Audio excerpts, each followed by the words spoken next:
Hello, ഈ സെഷനിലേക്ക് സ്വാഗതം. ഇന്ന് നമ്മൾ optical fibre communication trainer kit ഉപയോഗിച്ച് ഓഡിയോ സിഗ്നലുകൾ FM സിഗ്നലുകളാക്കി മാറ്റുന്നതും വീണ്ടും തിരിച്ചു മാറ്റുന്നതും എങ്ങനെയെന്ന് മനസ്സിലാക്കും. തുടർന്ന് സിഗ്നൽ ട്വീക്ക് ചെയ്യുന്നത് മുതൽ അത് എങ്ങനെ ഡീകോഡ് ചെയ്യപ്പെടുന്നുവെന്ന് മനസ്സിലാക്കുന്നത് വരെ ഇത് എങ്ങനെ ചെയ്യാമെന്ന് നമ്മൾ സ്റ്റെപ്പായി പഠിക്കും. സൗണ്ടിന്റെയും ഇലക്ട്രോണിക്സിന്റെയും ലോകത്തിലൂടെയുള്ള ഈ ആവേശകരമായ യാത്രയിൽ ഞങ്ങളോടൊപ്പം ചേരൂ. ലക്ഷ്യങ്ങൾ. ഈ സെഷന്റെ അവസാനം നിങ്ങൾക്ക് സാധ്യമാകുന്നവ: ഫ്രീക്വൻസി മോഡുലേഷനും ഡിമോഡുലേഷനും വിശദീകരിക്കുക. Audio signal OFC trainer kit ഉപയോഗിച്ച് ഫ്രീക്വൻസി മോഡുലേഷനും ഡിമോഡുലേഷനും പ്രയോഗത്തിൽ കാണിക്കുക. ട്രാൻസ്മിറ്റ് ചെയ്യപ്പെടുന്ന ഇൻഫർമേഷൻ അനുസൃതമായി ആപ്റ്റിറ്റ്യൂഡ് ഫ്രീക്വൻസി അല്ലെങ്കിൽ ഫേസ് പോലെയുള്ള ഒരു കാരിയർ സിഗ്നലിന്റെ പ്രോപ്പർട്ടികളെ മാറ്റുന്ന പ്രക്രിയയാണ് മോഡുലേഷൻ. കാരിയർ സിഗ്നൽ വിവരങ്ങളുടെ ഒരു കാരിയർ ആയി പ്രവർത്തിച്ചുകൊണ്ട് റേഡിയോ വേവുകളുടെ അല്ലെങ്കിൽ വയേർഡ് കമ്മ്യൂണിക്കേഷന്റെ കാര്യത്തിൽ എന്നപോലെ കേബിളുകളുടെ കാര്യത്തിൽ വായു പോലുള്ള ഒരു മാധ്യമത്തിലൂടെ അത് കാര്യക്ഷമമായി കൈമാറാൻ അനുവദിക്കുന്നു. മോഡുലേഷന്റെ ആവശ്യകത: സിഗ്നൽ സ്ട്രെങ്ത് വർദ്ധിപ്പിക്കുക. അയച്ചയാളുടെ ബേസ് ബാൻഡ് സിഗ്നലുകൾ നേരിട്ട് ട്രാൻസ്മിഷൻ ചെയ്യാൻ പ്രാപ്തമല്ല. മെസ്സേജ് സിഗ്നലിന്റെ ശക്തി വർദ്ധിപ്പിക്കണം. അതുവഴി അതിന് കൂടുതൽ ദൂരം സഞ്ചരിക്കാനാകും. ഇവിടെയാണ് മോഡുലേഷൻ പ്രവർത്തിക്കുന്നത്. Wireless communication system. കമ്മ്യൂണിക്കേഷൻ സിസ്റ്റത്തിലെ വയറുകളുടെ ആവശ്യകത മോഡുലേഷൻ ഇല്ലാതാക്കുന്നു. ഒരു സ്ഥലത്തു നിന്നും മറ്റൊരിടത്തേക്ക് അതിവേഗ നിരക്കിൽ സിഗ്നലുകൾ കൈമാറുന്നതിൽ മോഡുലേഷൻ വ്യാപകമായി ഉപയോഗിക്കപ്പെടുന്നതാണ് ഇതിന് കാരണം. ആന്റിനയുടെ വലിപ്പം: 20 ഹെർട്സ് മുതൽ 20 കിലോ വരെ ഹെർട്സ് ഫ്രീക്വൻസി റേഞ്ചിലുള്ള സിഗ്നലുകൾക്ക് കുറച്ചു ദൂരം മാത്രമേ സഞ്ചരിക്കാൻ കഴിയൂ. മെസ്സേജ് സിഗ്നൽ അയക്കാൻ ഉപയോഗിക്കുന്ന ആന്റിനയുടെ നീളം ഉപയോഗിക്കുന്ന ഫ്രീക്വൻസിയുടെ 4/1 ആയിരിക്കണം. തൽഫലമായി സന്ദേശ സിഗ്നലിന്റെ ഫ്രീക്വൻസി ഉയർത്താനും അതിന്റെ സ്ട്രെങ്ത് വർദ്ധിപ്പിക്കാനും അതുവഴി അത് റിസീവറിൽ എത്താനും മോഡുലേഷൻ ആവശ്യമാണ്. വ്യത്യസ്ത തരം മോഡുലേഷനുകൾ: amplitude modulation, frequency modulation, phase modulation. Frequency modulation വ്യത്യസ്ത ഫ്രീക്വൻസിയുള്ള ഒരു കാരിയർ സിഗ്നലിൽ സൂപ്പർ ഇമ്പോസ് ചെയ്തുകൊണ്ട് അടിസ്ഥാന സിഗ്നലിന്റെ ഫ്രീക്വൻസി മാറുന്ന മോഡുലേഷനാണ് frequency modulation. Optical fibre communication കിറ്റിന്റെ ഓരോ ബ്ലോക്കും നമുക്ക് പരിശോധിക്കാം. Function generator. കിറ്റിലെ ഈ ബ്ലോക്ക് വിവിധ ഫ്രീക്വൻസികളിലും സൈൻ സ്ക്വയർ മുതലായവ വേവ് ഫോമുകളിലും സിഗ്നൽ സൃഷ്ടിക്കുന്നു. Frequency modulation. ഈ സാങ്കേതികത അതിന്റെ ഫ്രീക്വൻസി വ്യത്യാസപ്പെടുത്തി ഒരു കാരിയർ സിഗ്നലിലേക്ക് വിവരങ്ങൾ എൻകോഡ് ചെയ്യുന്നു. കൈമാറേണ്ട ഡാറ്റയെ അടിസ്ഥാനമാക്കി ഫംഗ്ഷൻ ജനറേറ്ററിന്റെ സിഗ്നലിന്റെ ഫ്രീക്വൻസി മാറ്റുന്നു. എമിറ്റർ സർക്യൂട്ടുകൾ. ഈ സർക്യൂട്ടുകൾ FM യൂണിറ്റ് മോഡുലേറ്റ് ചെയ്ത ഇലക്ട്രിക്കൽ സിഗ്നലിനെ സ്വീകരിച്ച് ഒരു ലൈറ്റ് സിഗ്നലാക്കി മാറ്റുന്നു. ഈ ലൈറ്റ് സിഗ്നൽ പിന്നീട് ഫൈബർ ഓപ്റ്റിക് കേബിളിലേക്ക് വിക്ഷേപിക്കുന്നു. ഡിറ്റക്ടർ സർക്യൂട്ടുകൾ. ലൈറ്റ് സിഗ്നൽ ഫൈബർ ഓപ്റ്റിക് കേബിളിന്റെ മറ്റേ അറ്റത്ത് എത്തുമ്പോൾ ഈ സർക്യൂട്ടുകൾ അതിനെ ഒരു വൈദ്യുത സിഗ്നലായി മാറ്റുന്നു. Comparator circuit. താരതമ്യ സർക്യൂട്ടുകൾ സാധാരണയായി 2 സിഗ്നലുകൾ താരതമ്യം ചെയ്യുകയും താരതമ്യത്തെ ആശ്രയിച്ച് ഹൈ അല്ലെങ്കിൽ ലോ ആയ വോൾട്ടേജ് ഔട്ട്പുട്ട് ചെയ്യുന്നു. Phase look loop or PLL detector. ഈ സർക്യൂട്ട് ലഭിച്ച ഇലക്ട്രിക്കൽ സിഗ്നലിൽ നിന്ന് യഥാർത്ഥ ഡാറ്റ സിഗ്നൽ വീണ്ടെടുക്കാൻ സഹായിക്കുന്നു. Low pass filter. ഈ ഫിൽട്ടർ വീണ്ടെടുക്കപ്പെട്ട ഇലക്ട്രിക്കൽ സിഗ്നൽ ലെവലിൽ നിന്ന് ഉയർന്ന ഫ്രീക്വൻസി നോയ്സ് നീക്കം ചെയ്യുന്നു. AC ആംപ്ലിഫയർ സർക്യൂട്ടുകൾ. ഈ സർക്യൂട്ടുകൾ ഡിറ്റക്ടർ സർക്യൂട്ടുകൾക്ക് ലഭിക്കുന്ന ദുർബലമായ ഇലക്ട്രിക്കൽ സിഗ്നലിനെ ആംപ്ലിഫൈ ചെയ്യുന്നു. ഇത് അവയെ കൂടുതൽ പ്രോസസ്സിംഗിനോ അനാലിസിസിനോ വേണ്ടത്ര ശക്തമാക്കുന്നു. അടുത്തതായി audio signal OFC trainer kit ഉപയോഗിച്ച് നമ്മൾ FM മോഡുലേഷനും ഡിമോഡുലേഷനും നിർവഹിക്കും.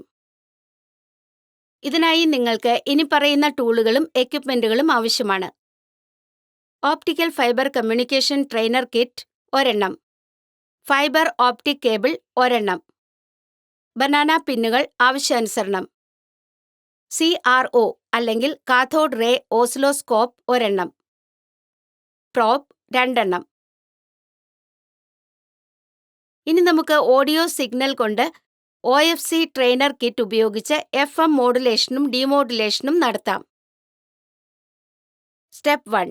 Power supply connection. ശരിയായ പ്രവർത്തനം ഉറപ്പാക്കാൻ OFC ട്രെയിനർ കിറ്റിനും കാഥോഡ് റേ ഓസിലോസ്കോപ്പ് അല്ലെങ്കിൽ CRO എന്നിവയ്ക്കും പവർ കണക്ഷനുകൾ സ്ഥാപിച്ചുകൊണ്ട് ആരംഭിക്കാം. 2 ഉപകരണങ്ങളുടെയും പവർ കോഡുകൾ അതത് പവർ ഔട്ട്ലെറ്റുകളിലേക്ക് പ്ലഗ് ഇൻ ചെയ്തുകൊണ്ട് ആരംഭിക്കുക. തുടരുന്നതിന് മുൻപ് 2 ഉപകരണങ്ങളിലും പവർ സ്വിച്ചുകൾ ഓൺ പൊസിഷനിലാണോ എന്ന് 2 തവണ പരിശോധിക്കുക. സ്റ്റെപ്പ് 2. സിഗ്നൽ ജനറേഷൻ സെറ്റപ്പ് ചെയ്യുക. ഇപ്പോൾ നമുക്ക് സിഗ്നൽ ജനറേഷൻ സെറ്റപ്പ് ചെയ്യാം. OFC ട്രെയിനർ കിറ്റിന്റെ ബിൽറ്റ് ഇൻ ഫംഗ്ഷൻ ജനറേറ്റർ ഉപയോഗിച്ച് 1 കിലോഹെർട്സിന്റെ ഫ്രീക്വൻസിയിലുള്ള ഒരു സൈൻ വേവ് സിഗ്നൽ ജനറേറ്റ് ചെയ്യുക. ഫംഗ്ഷൻ ജനറേറ്റർ ഇൻപുട്ടിലേക്ക് അനുയോജ്യമായ വയർ കണക്ട് ചെയ്യുക. ഫംഗ്ഷൻ ജനറേറ്ററിലെ ഫ്രീക്വൻസിയും ആംപ്ലിറ്റ്യൂഡ് സെറ്റിംഗുകളും ആവശ്യാനുസരണം ക്രമീകരിക്കുക. സാധാരണഗതിയിൽ ഫംഗ്ഷൻ ജനറേറ്ററിന് മുൻ പാനലിലെ നോബുകൾ ഉപയോഗിച്ച് ഫ്രീക്വൻസിയും ആംപ്ലിറ്റ്യൂഡ് നിയന്ത്രണങ്ങളും ക്രമീകരിക്കാവുന്നതാണ്. സ്റ്റെപ്പ് 3. ഓസിലോസ്കോപ്പ് അല്ലെങ്കിൽ CROയിലേക്ക് കണക്ട് ചെയ്യുക. ഒരു പ്രോബ് എടുത്ത് ചാനൽ 1ലേക്ക് കണക്ട് ചെയ്യുക. ഇപ്പോൾ ഫംഗ്ഷൻ ജനറേറ്ററിന്റെ ഔട്ട്പുട്ട് CROയുടെ സെലക്ട് ചെയ്ത ഇൻപുട്ട് ചാനലുമായി കണക്ട് ചെയ്യുക. ഇൻപുട്ട് സിഗ്നൽ കണക്ട് ചെയ്യുന്നതിന് ചുവന്ന പ്രോബ് ഉപയോഗിക്കുക.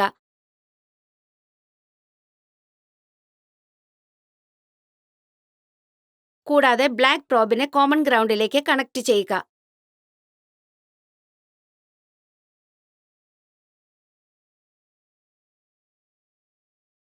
സ്റ്റെപ്പ് 4. സിഗ്നൽ സവിശേഷതകൾ പരിശോധിക്കുക. ഇപ്പോൾ CRO സ്ക്രീനിൽ വേവ് ഫോം നിരീക്ഷിക്കുക. സ്ഥിരീകരണത്തിനായി ഇനിപ്പറയുന്ന സമവാക്യങ്ങൾ ഉപയോഗിക്കുക. ആംപ്ലിറ്റ്യൂഡ് A ഓരോ ഡിവിഷനിലും വോൾട്ട് കൊണ്ട് ഗുണിച്ച വെർട്ടിക്കൽ ഡിവിഷനുകളുടെ എണ്ണം. ഇപ്പോൾ CROയിലെ വെർട്ടിക്കൽ ഡിവിഷനുകളും വോൾട്ടുകളും ഓരോ ഡിവിഷനും നിരീക്ഷിച്ച് ആംപ്ലിറ്റ്യൂഡ് കണക്കാക്കുക. ടൈം പീരീഡ് T ഓരോ ഡിവിഷനും സമയം കൊണ്ട് ഗുണിച്ച ഹൊറിസോണ്ടൽ ഡിവിഷനുകളുടെ എണ്ണം. ഹൊറിസോണ്ടൽ ഡിവിഷനുകളുടെ എണ്ണവും ഓരോ ഡിവിഷനുകളുടെയും സമയവും നിരീക്ഷിച്ച് ടൈം പീരീഡ് രേഖപ്പെടുത്തുക. ഇപ്പോൾ ടൈം പീരീഡ് നിരീക്ഷിച്ച് ഫ്രീക്വൻസി കണക്കാക്കുക. ഫ്രീക്വൻസി അല്ലെങ്കിൽ F ടൈം പീരീഡ് അല്ലെങ്കിൽ T കൊണ്ട് 1നെ ഹരിക്കുക. സ്റ്റെപ്പ് 5. Frequency modulation FM. ഇപ്പോൾ ഫംഗ്ഷൻ ജനറേറ്റർ ഔട്ട്പുട്ടിനെ ഫ്രീക്വൻസി മോഡുലേറ്റർ ബ്ലോക്കിന്റെ വോൾട്ടേജ് നിയന്ത്രിത ഓസിലേറ്റർ ഇൻപുട്ടിലേക്ക് കണക്ട് ചെയ്യുക.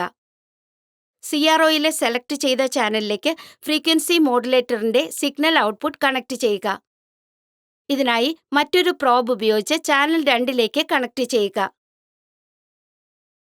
റെഡ് പ്രോബ് ഔട്ട്പുട്ടിലേക്കും ബ്ലാക്ക് പ്രോബ് ഗ്രൗണ്ടിലേക്കും ബന്ധിപ്പിക്കുക.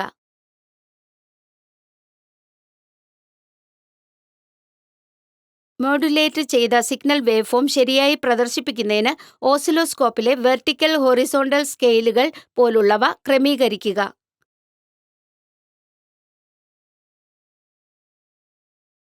അതത് ചാനലിന്റെ ടൈം ഡിവിഷനുകളും വോൾട്ടുകളും അല്ലെങ്കിൽ ബന്ധപ്പെട്ട ചാനലിന്റെ ഡിവിഷനുകളും ക്രമീകരിക്കുക. നിങ്ങൾക്കിപ്പോൾ ഓസിലോസ്കോപ്പ് സ്ക്രീനിൽ മോഡുലേറ്റ് ചെയ്ത സിഗ്നൽ നിരീക്ഷിക്കാൻ കഴിയും.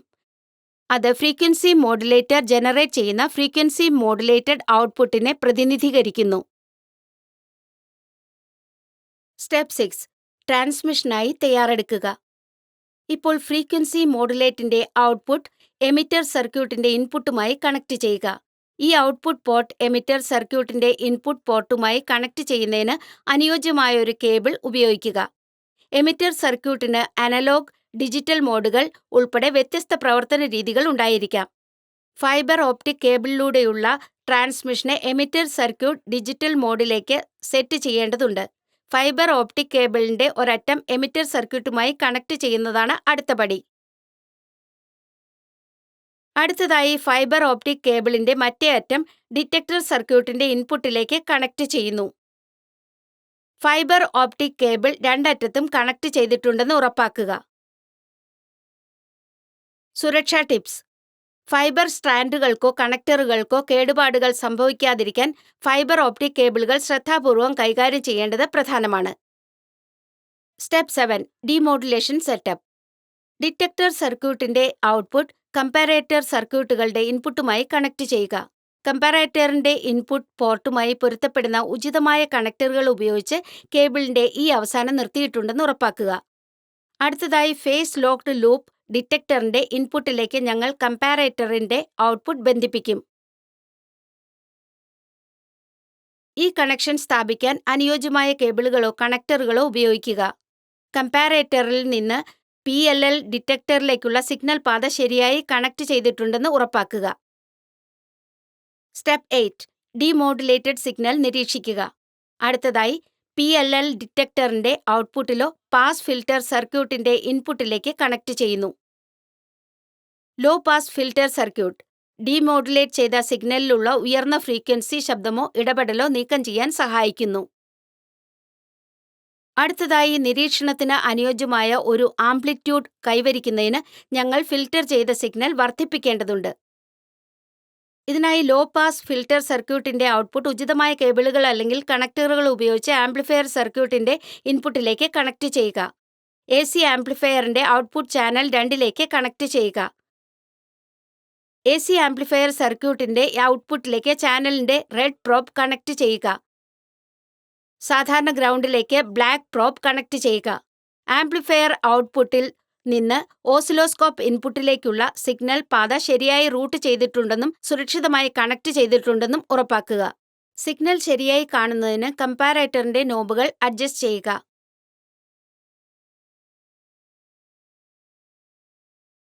ശരിയായ സമയവും റെസൊല്യൂഷനും ഉപയോഗിച്ച് വേവ് ഫോം ഡിസ്പ്ലേ ചെയ്തിട്ടുണ്ടെന്ന് ഉറപ്പാക്കാൻ ടൈം ഡിവിഷൻ നോബ് അഡ്ജസ്റ്റ് ചെയ്യുക.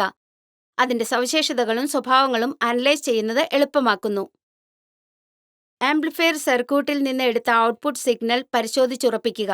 ഇൻപുട്ട് സിഗ്നൽ ഒന്ന് തന്നെയാണ്. ഇവിടെ ഈ സെഷൻ അവസാനിക്കുന്നു. ഈ സെഷനിൽ നമ്മൾ പഠിച്ചത് ഫ്രീക്വൻസി മോഡുലേഷനും ഡീമോഡുലേഷനും വിശദീകരിക്കാൻ ഓഡിയോ സിഗ്നൽ വഴി OFC ട്രെയിനർ കിറ്റ് ഉപയോഗിച്ച് ഫ്രീക്വൻസി മോഡുലേഷനും ഡീമോഡുലേഷനും പ്രയോഗത്തിൽ കാണിക്കാൻ. വീഡിയോ ശ്രദ്ധിച്ചതിന് നന്ദി. അടുത്ത സെഷനിൽ വീണ്ടും കാണാം.